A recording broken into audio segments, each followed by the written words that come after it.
Pena People dimanapun Anda berada, kembali lagi bersama dengan kita kali ini dalam Bro Pena, obrolan santai penuh makna.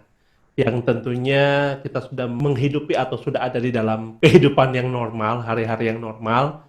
Aktivitas sudah berjalan seperti biasa lagi, kantor-kantor sudah mulai berfungsi lagi, mall-mall pembelajaran sudah juga udah ramai sekali hari-hari ini, dan tentunya ada banyak kegiatan yang kita bisa lakukan di tengah-tengah kondisi yang saat ini orang bilang di luar sana sudah new normal, memasuki normal yang baru. Ya, Pena Story kita kali ini membahas satu tema yang luar biasa juga. Tentunya Pena Story yang kelima ini akan menghadirkan pembicara yang juga luar biasa, pengalaman-pengalaman beliau, terus pencapaian beliau dalam bisnis, dalam jabatan-jabatan beliau, dalam semua kegiatan beliau yang wow luar biasa sekali yang kita akan bahas kali ini. Nah, tentunya juga saya nggak sendiri kali ini, bersama saya juga udah ada saya, Cynthia. Hai sis. Hai bro, gimana Wah, kabar? luar biasa. Luar Gimana? biasa ya. Udah Gimana siap? apanya nih? Udah mulai lembur lagi. Oh, lembur lagi. Ya, artinya udah Ya, beraktivitas lagi seperti biasa ya. ya, Mulai macet lagi di mana-mana. ya, Ya. betul. Oke, sis, kali ini kita ada tema yang sungguh luar biasa nih kali ini.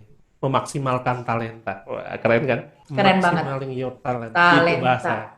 bahasa kerennya. Ya. Tentunya kali ini kita nggak berdua aja seperti biasa, kita udah ada narasumber tetap kita nih. Kita sapa dulu nih Pak Rudi. Pak Rudi, halo. Halo Pak Halo. Rudin. Kayaknya setiap Pena Story kita berubah terus nih Pak Rudi ya, penampilannya. Wah, Oh, asli ya Pak Rudi ya. asik lah. Asik lah ya. Pak Rudi, Pena Story kita kali ini membahas tentang satu tema, maximizing your talent atau Iya, talenta yang maksimal dalam diri kita pastinya. ya. Tentunya dengan narasumber yang luar biasa juga nih kita kali ini Pak Rudi ini ya.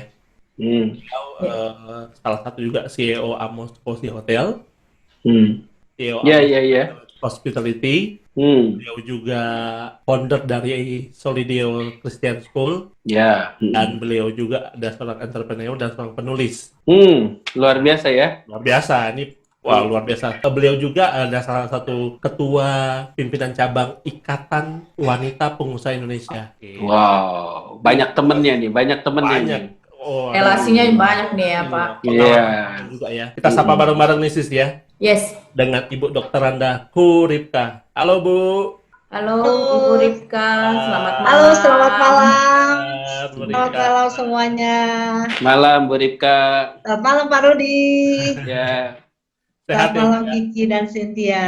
Iya. Selamat malam Ibu Ripka. Ya. Malam Sehat ya Bu Cynthia. ya. Sehat, sehat. Puji Tuhan, sehat. Sudah mulai aktif dan sibuk terus lagi nih Bu ya. Ya, sibuk lagi. Sudah beraktivitas Sudah normal. normal. Udah new normal. Ya Bu, terima kasih ya Bu ya bahwa waktunya Ibu memang sibuk sekali tapi bisa menghadirkan ke sini. Ibu tuh sesuatu yang wow luar biasa buat kita Bu. Terima kasih sekali. Pena Story kita kali ini akan membahas tentang maximizing your talent. Ya Ibu dengan segudang pengalaman, dengan segudang pencapaian juga di bidang Ibu, kita pengen tahu banyak hal nih. Berbicara tentang talenta kan gini Bu ya, kita tahu kalau kita berbicara dari sisi, ada salah satu firman juga yang bicara tentang talenta. Nah bicara tentang talenta itu kan di setiap kita sekarang menghadapinya itu kan, kadang orang tahu, kadang orang nggak tahu, dan harus maksimalkan di mana. Kalau bicara secara umum kan kita, talenta itu yang kita bisa bahas aja dalam 3 kategori besar. Itu ada yang namanya bakat alam atau natural talent, itu yang orang lahir udah ada talentanya, atau talenta yang memang dipelajari, keterampilan, nah, namanya skill, ya kan Bu ya. Nah ada juga yang namanya karunia rohani atau spiritual gift. Nah itu kan masing-masing kan berbeda Bu ya, dikaruniakan kita. Nah kita tahu kesibukan Ibu, terus semua yang Ibu kerjakan hari-hari ini kan berhubungan semua dengan talenta Bu ya. Pertanyaannya begini Bu, hubungan talenta dengan kesuksesan penting nggak sih Bu ya kita dengan kondisi sekarang ini? Atau dilihat dari sudut pandang yang Ibu punya sekarang, orang untuk berhasil perlu nggak sih memiliki talenta itu? Atau ada nggak sih talenta untuk orang berhasil gitu? Oke, ya terima kasih. Luar biasa sekali nih Bro Pena, sahabat Bro Pena, dimanapun Anda berada. Hari ini pertanyaannya sangat luar biasa sekali, hubungan antara talenta dan kesuksesan. Ya. Kalau saya bilang itu hubungannya sangat erat sekali, ibarat 2 mata koin yang menjadi satu. Yang namanya sukses, yang namanya talenta. Seorang sukses pasti mengelola talentanya dengan baik. pasti mengerjakan talentanya yang dengan baik, pasti mengupayakan kerja keras, kerja cerdas kalau zaman sekarang. Pasti ada yang namanya persistensi, yang namanya pantang menyerah untuk bisa mengembangkan talentanya. Apalagi zaman sekarang, kalau kita nggak punya talenta yang dikembangkan, wah bisa kelindes dengan zaman. Jadi itu harus diperjuangkan. Yang namanya kesetiaan untuk kita, yang setia untuk terus memoles kita punya talenta untuk kita mengembangkan sehingga menjadi satu kesuksesan. Tentunya ada keterkaitan yang sangat erat antara sukses dan talenta. Itu menjadi satu kesatuan dan ini terus kita perlu orang-orang zaman sekarang juga untuk mengembangkan talentanya semaksimal mungkin untuk mencapai kesuksesan. Menarik nih Bu Ripka. Kalau kita tarik dari pertanyaan di atas Bu, pasti kan berarti masing-masing orang itu Tuhan kasih kita talenta ya Bu ya. Cuma memang ukurannya berbeda-beda antara misal saya dengan Bro Kiki gitu ya Ibu. Cuman apakah talenta itu menurut Alkitab kalau dari sisi Ibu Ripka? Apakah talenta itu harus berupa uang? Kayak tadi Bro Kiki di depan itu ada bilang 1 dinar. Tuhan kasih kita 1 dinar ya setiap harinya gitu ya. Atau berupa bakat Bu? Kalau kita lihat perumpamaan di Alkitab itu adalah talenta ibaratnya seperti dikasih uang. Itu sebenarnya talenta itu adalah modal dasar kita. Setiap orang di dunia lahir, Tuhan udah kasih talenta. Tuhan kasih modal ke kita. Jadi udah ada pancingannya nih, udah ada modalnya nih. Nah, Tuhan kasih kita modal, bagaimana kita mengupayakan itu supaya bisa berkembang. Di firman Tuhan, di Alkitab ada dikatakan ada yang diberikan 5, ada yang diberikan 2, ada yang diberikan 1. Yes. Bukan Tuhan tidak adil memberikannya kok ada yang 5, ada yang 2, tapi Tuhan kasih berdasarkan kesanggupan. Nah, Tuhan tahu nih kita sanggupnya berapa, itu yang ada pada kita, begitu. Keren banget nih Ki. Kita udah masing-masing dimodalin Bu ya. Kalau Iya. gitu. Ya, Betul. sudah punya modal kita masing-masing. Tergantung kita bisa kelola nggak menjadikan sesuatu itu, Bu. yang bernilai. Barusan saya mau tanya Ibu, bisa kelola atau enggak? Artinya kan gini Bu, kadang kan orang dikasih talenta, dikasih kepercayaan. Tapi buat dia kan, ya udahlah nanti aja lah. Kita kan juga mengalir aja gitu loh Bu. Sebenarnya orang harus menemukan talentanya atau dia tahu dia udah punya terus dia kembangkan atau gimana tuh Bu? Setiap kita pasti punya talenta. Tuhan tidak pernah tidak kasih. Tuhan adil. Setiap kita pasti ada. Namun ada orang yang seperti firman Tuhan juga katakan males gitu loh. Yang dikasih talenta dikubur aja gitu. Atau rendah diri. Orang yang rendah diri itu bisa menguburkan talentanya. Seperti orang yang dikasih 1 talenta. Udahlah males aja lah. Udahlah. Yang penting kan saya taruh aja udah. Saya takut. Jadi perasaan takut itu muncul karena orang rendah diri. Merasa tidak bisa apa-apa, maka dikubur. Nah, kalau kita dikasih Tuhan, kita harus percaya diri bahwa Tuhan kasih kita kemampuan dan kasih kita yang penting kita mau kerja keras. Seringkali itu hanya alasan karena orang malas. Nah, gitu. menarik nih Bu. Yes. Kalau bicara malas ya, Sin ya. Kalau tadi singgung sedikit Ibu bilang, orang tuh harus mengusahakan. Nah, kan kita tahu nih Bu Ripka nih, selain ada kesibukan juga yang pasti padat banget dengan urusan kerohaniannya, ya kan? Kita kan juga tahu nih Bu, pengusaha ya. Ibu kan pengusaha juga. Pasti itu kan prosesnya itu kan panjang dan nggak mudah Bu ya untuk menjalani itu. Kalau boleh tahu gimana Bu Ripka menemukan hal itu atau apa emang udah cita-cita dari kecil atau memang ada tujuan tertentu atau Ibu goal saya harus ini. Gimana Bu? Ya, kalau cita-cita saya dari kecil memang saya pengen jadi pengusaha ya.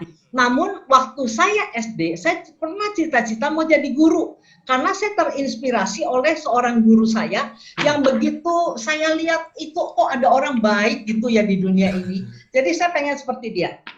Namun pada waktu saya SMP dan SMA, saya berpikir, wah kalau saya besar nanti saya mau jadi pengusaha. Karena saya punya goal, betul. Saya pengusaha, saya punya goal karena kalau saya jadi pengusaha, saya mau mendirikan sekolah. Ya itu adalah goal saya. Jadi saya bercita-cita untuk menjadi pengusaha. Namun memang tidak semudah itu menjadi pengusaha ya. Nah, saya sebelum kenal Tuhan dan sesudah kenal Tuhan terjadi perubahan yang luar biasa.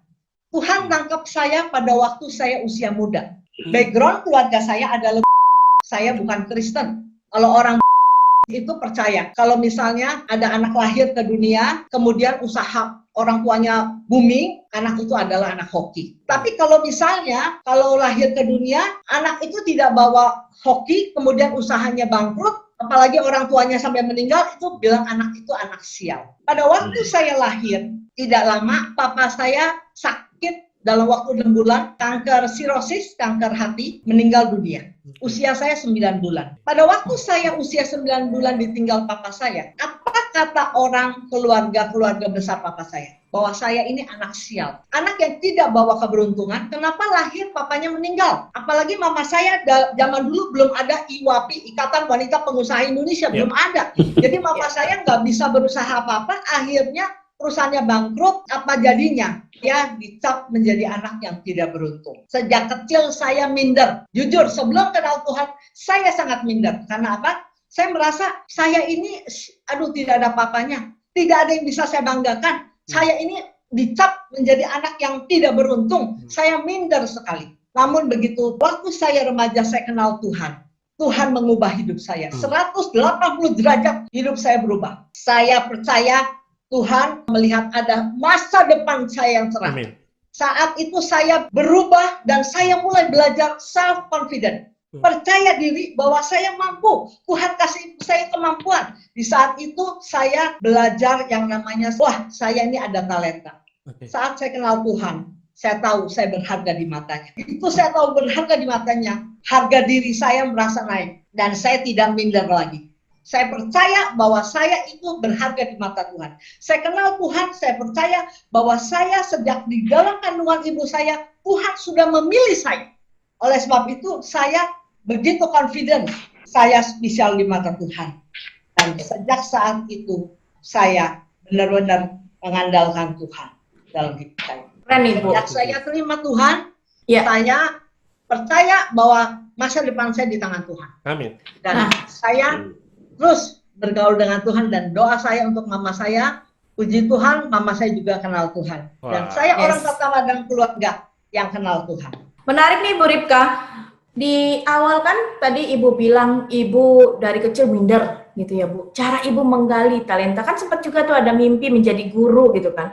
Terus kemudian gimana cara Ibu menggali talenta Ibu sehingga Ibu menjadi pengusaha seperti sekarang? Ya, Matius 6 ayat 33. Carilah dahulu kerajaan Allah dan kebenarannya, maka semuanya akan ditambahkan kepadamu. Ayat itu menjadi ayat pegangan saya. Waktu saya remaja, saya tanya pendeta saya senior. Beliau bilang, percaya saja.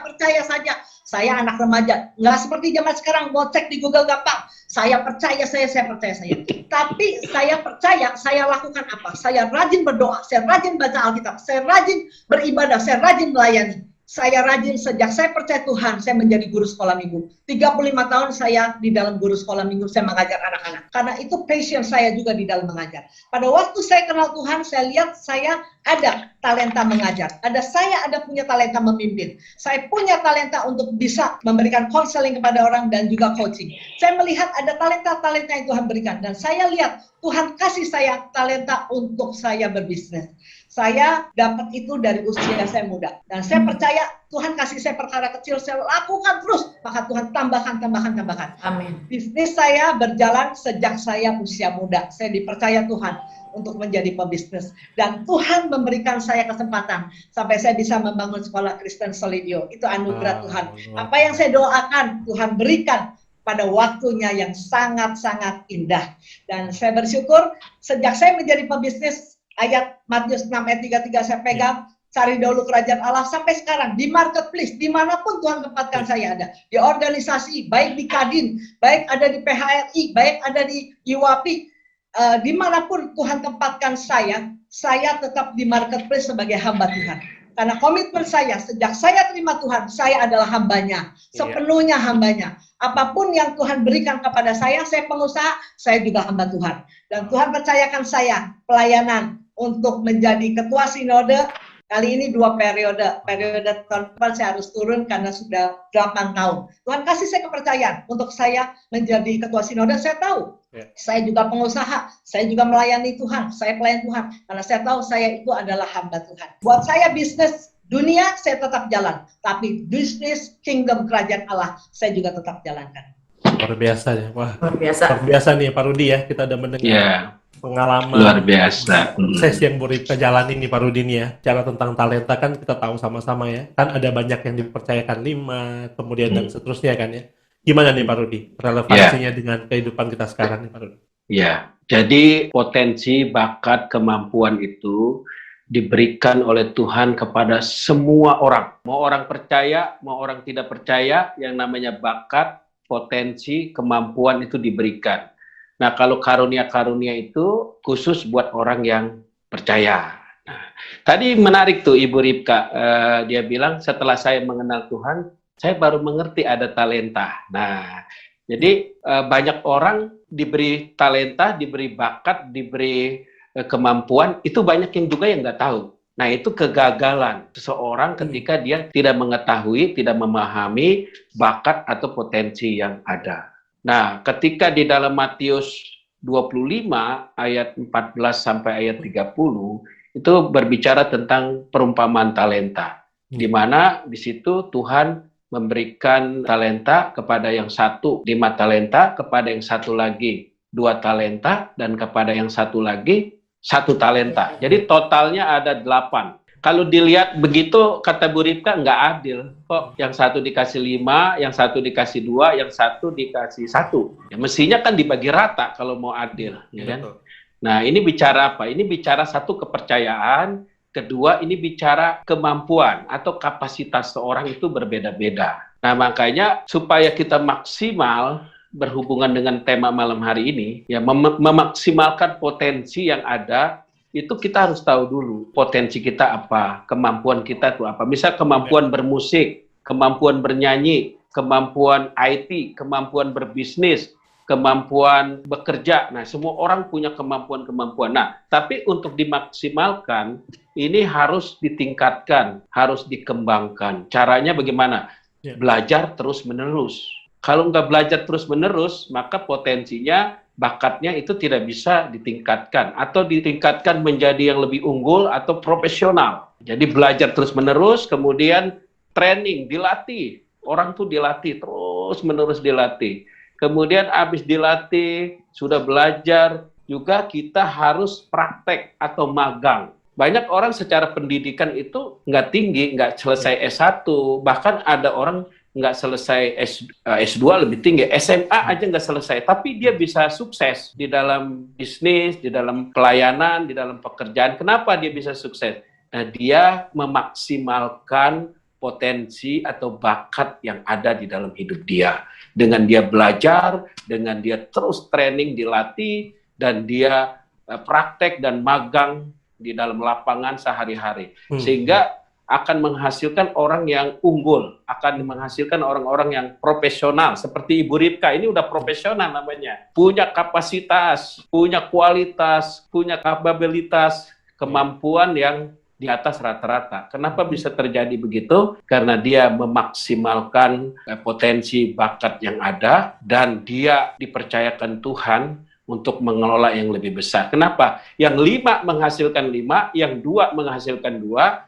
Nah, itu Tuhan bilang, perbuatanmu baik sekali, kamu setia dalam perkara kecil, maka aku akan berikan tanggung jawab yang lebih besar. Jadi ketika kita setia dalam perkara kecil, Tuhan akan berikan tanggung jawab yang lebih besar. Coba perhatikan ayat itu. Yang satu itu gagal, kenapa? Karena dia pendam, dia malas. Makanya dia bilang, hambaku yang jahat dan malas. Nah, diambil yang 1 talenta itu, kemudian dikasihkan ke yang mana? Ke yang 5, bukan dikasihkan yang 2.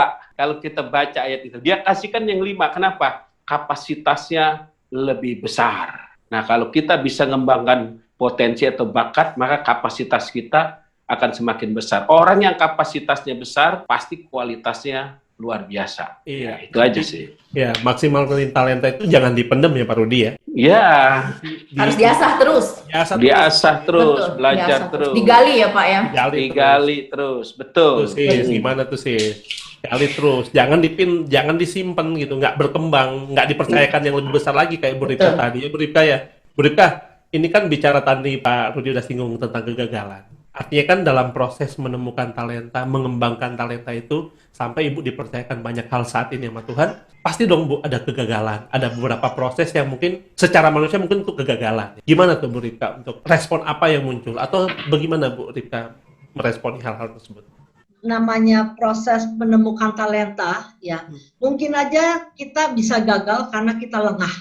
Ya, kalau kita tidak fokus kepada diri kita, Dan kita tidak fokus kepada apa yang ada pada kita kembangkan, dalam arti kata kita, ya nanti dulu. Nah itu waktu akan berjalan dan waktu akan lewat. Memang waktu sebelum kenal Tuhan, saya mungkin banyak talenta saya yang saya belum tahu. Merupakan satu kegagalan tadi Pak Rudi ngomong ya. Jadi kalau orang yang nggak tahu talentanya dan nggak mau cari tahu talentanya, itu orang yang dalam proses kegagalan. Namun kalau kita sadar, kita tuh masih punya kapasitas, kita punya talenta. Namun kalau misalnya kita malas, kita harus bangunin diri kita sendiri. Ayo, kita harus memotivasi dari dalam diri kita sendiri. Kalau kita melihat, kita juga perlu bergaul, perlu melihat kepada dunia yang lebih luas. Apalagi zaman sekarang kita lihat, sudah terlalu besar jendela yang sudah dibuka melalui Google. Jadi kita bisa mengacak tuh, sejauh mana kita masih ada kapasitas dan talenta yang bisa kita kembangkan supaya kita jangan sampai gagal paham kepada talenta kita sendiri. Wow, jangan sampai gagal paham ya itu sih.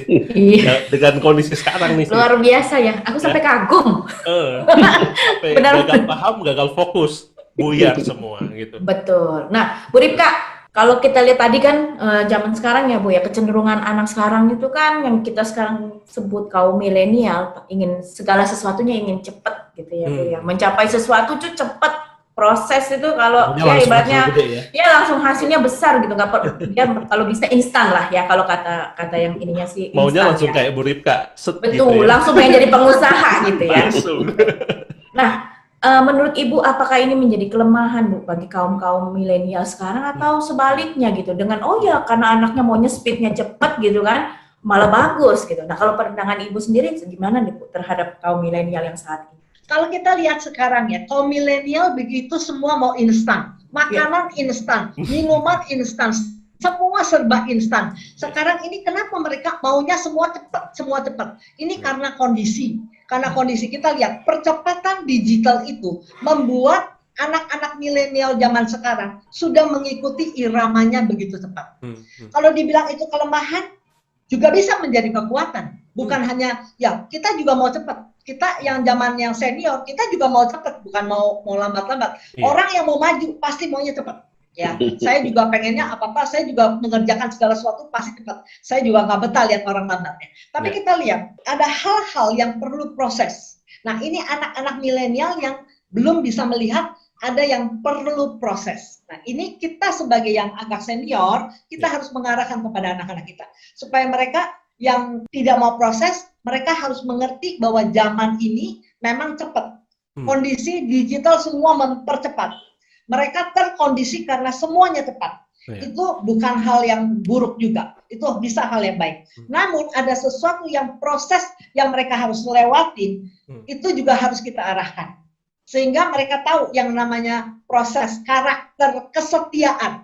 Anak milenial lemahnya di mana? Itu cepat-cepat kurang setia. Nah, kita harus menanamkan nilai setia itu pada anak-anak milenial. Supaya mereka yang bisa speednya cepat, tetap mereka bisa ada nilai kesetiaan sehingga mereka ini menjadi anak-anak sukses yang lebih cepat sukses daripada zamannya kita. Wow, Pak Rudi. Kesetiaan itu konsisten kali ya Ibu Rika, konsisten, nggak pantang menyerah gitu ya Bu ya. Ya, nilai-nilai itu memang harus diterapkan pada anak-anak milenial. Ya, nilai persistensi tadi yang dikatakan konsisten, persistensi, nilai kerja keras. Mereka semua maunya kerja smart, betul, perlu loh. Smart itu perlu, tapi kerja keras juga perlu. Iya betul, wow menarik nih Pak Rudi. Kita bicara tadi tentang proses yang instan, apa-apa serba cepat. Ada yang salah dengan itu Pak Rudi? Atau memang harus seperti itu dengan kondisi sekarang? Gimana Pak? Jadi yang penting prosesnya benar ya. Soal waktu bisa cepat, bisa lambat, bisa juga. Ya lebih cepat, pepatah sekarang mengatakan lebih cepat lebih baik, ya kan? Ya, tapi tetap harus melalui proses yang benar. Ini prinsip dan ini nilai. Karena banyak orang yang sekarang hidup pengen berhasil, tetapi tidak mau mengikuti proses yang benar. Nah, yang tadi Ibu Rika bilang tidak ada kesetiaan. Orang yang tidak punya loyalitas itu nggak punya kesetiaan. Nah, itu yang nggak punya nilai. Sehingga apa? Mereka pengen cepat, tetapi ujung-ujungnya gagal. Kenapa? Tidak mengikuti proses yang benar. Ya, proses ini suatu prinsip. Kalau orang mau mengikuti proses, itu selalu posisinya ada di atas. Kalau orang nggak mau ngikutin proses, selalu nilainya ada di bawah. Ya, saya pernah punya perumpamaan, kalau air dengan minyak sama-sama dimasukin ke dalam botol, itu minyak posisinya ada di atas, air ada di bawah. Kenapa demikian? Ya tentu secara pengetahuan karena minyak berat jenisnya lebih ringan. Tapi dalam perumpamaan ini adalah minyak itu sudah mengalami proses. Kalau orang mengalami proses itu, pasti dia akan punya nilai dan posisinya selalu di atas. Air belum diproses, makanya berat. Kalau berat, posisinya selalu ada di bawah. Jadi yang paling penting bukan soal cepat atau lambatnya, tapi yang penting ikuti prosesnya yang benar. Kalau lebih cepat, ya saya setuju lebih baik. Karena sesuatu yang cepat itu artinya tidak perlu menunggu-nunggu begitu lama. Kembali ke Ibu Ripka ya Pak Rudi. Dengan begitu banyaknya kesibukan yang tadi sudah disebutkan, selain dari pengusaha, Ibu kan juga orang tua ya Bu, seorang mama lah ya. Saya kebetulan juga punya anak yang masih kecil nih. Saya ngeliat Ibu antusias, wah seneng banget nih. Saya berharap nanti anak saya kayak Ibu ya Bu ya, jadi pengusaha. Gini, Amin, Bu, amin. gimana sih Bu cara membantu anak kita untuk menemukan talenta mereka? Dan apa yang kita lakukan ya sebagai orang tua yang harus berubah untuk mengikuti perkembangan generasi saat ini? Kalau kita sebagai orang tua memang kita wajib untuk menolong anak-anak kita untuk menggali talenta. Bagaimana cara menggalinya? Saudara, kalau kita mau menemukan talenta, kita harus lihat kesukaan anak ini apa. Karena dari hobinya, dari sukanya, kita bisa tahu ini dia gali talenta dengan apa yang dia suka. Apa yang sering ngomongin, apa yang menjadi passionnya dia bisa ketahuan daripada pada waktu dia berbicara dengan kita di rumah, ngobrolan gitu. Dia pengen sesuatu apa, misalnya suka olahraga, suka bola atau sebagainya, atau dia suka seni, atau dia suka menulis gitu ya. Nah itu kita harus mengarahkan anak kita sejak dini, sehingga dia bisa mencari bakatnya dia sejak dini, bisa menemukan. Kalau kita lihat anak ini pintar ngomong, dari kecil ngomong terus, masukkan dia ke public speaking, ajarin dia untuk dia tampil, untuk dia berbicara, sehingga dia besar, dia bisa menjadi speaker yang luar biasa, yang self confidence yang dia bisa. Kalau lihat anak kecil ini bisa memimpin, ajarin dia untuk kepemimpinan. Lihat anak kecil bakatnya sudah menjadi entrepreneur, asah dia menjadi entrepreneur. Kalau dia bakatnya menjadi marketer, ya arahkan dia seperti itu. Kita lihat dari kecil, gali apa yang ada pada anak kita, kesenian kah, atau hal-hal yang lain, apa yang menonjol dari anak kita, itu kita harus gali. Kemudian, kita harus menolong anak-anak itu melalui suatu proses yang namanya, kalau misalnya anak itu senang menulis, ya, seperti saya suka menulis, saya masuk kepada asosiasi penulis, aspirasi, ya, Asosiasi Penulis Indonesia. Kenapa? Saya suka menulis. Dengan saya bergabung di aspirasi, saya bisa melihat ada tokoh-tokoh di aspirasi yang penulis yang sudah handal, yang luar biasa, sehingga saya bisa mengeksplor diri saya, supaya saya bisa menulis dengan lebih baik. Jadi saya belajar di dalam komunitas orang-orang yang sama punya bakat dengan saya. Demikian pula anak-anak kita arahkan demikian. Jadi anak dari kecil kita arahkan kepada apa yang menjadi kesukaan bagi anak kita. Wow, luar biasa nih sis. Betul-betul, ini hari ini luar biasa banget ya. Iya, ini ilmu, pembicaranya wawasan kita kayak terbuka gitu loh. Iya, pengalamannya juga. Yes. Luar biasa banget. Wah, thank you banget tuh Bu Rita. Kita sangat-sangat diberkati lewat sesi betul. Pena Story kali ini ya.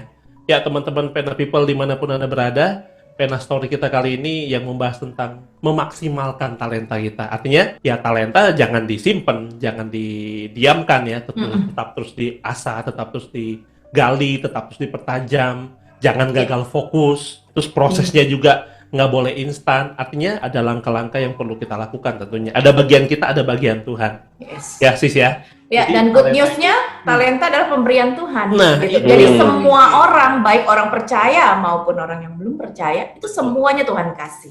Itu good news banget. Tuhan adil sih. Ya Pak Rudi ya, Tuhan adil. Ya, betul, betul. Kitanya nih ya, yang sesuatu yang besar atau yang kecil itu buat kita yang tahu kebenaran, tahu nilai-nilai, ya gimana kita melakukan dengan cara yang terbaik tentunya, dengan sungguh-sungguh ya kan? Karena ada bagian kita, ada bagian Tuhan sis. Yes. Jangan nunggu-nunggu aja. Wah, kayak Bu Rita, saya yakin kalau dari kecil punya mimpi sebesar saat ini, tapi diam aja, menunggu aja, wah pasti nggak akan prosesnya akan berbeda, Bu Tercapai. Ripka, ya. Iya. Nah, dan kemudian juga ya itu tadi yang Bu Ripka udah singgung, nilai yang paling ditekankan tadi, proses dan kesetiaan itu paling penting. Dengan Iya. yang anak-anak zaman now gini sih sudah yang namanya kesetiaan itu kesekian kali buat mereka. Tapi kali ini Pena Story kali ini kita belajar bahwa proses dan kesetiaan itu paling penting. Betul. Wah, betul luar banget. biasa sekali. Thank you banget Bu Ripka udah hadir Terima kasih Bu Ripka. sama kita, Terima udah kasih. sharing dengan kita di Pena Story kali ini. Terima kasih juga narasumber kita tetap, Pak Rudi. Ya, Ya, terima kasih Pak sama-sama. Rudi. Udah memberkati Luar kita. biasa hari ini Luar ya. biasa. Ya.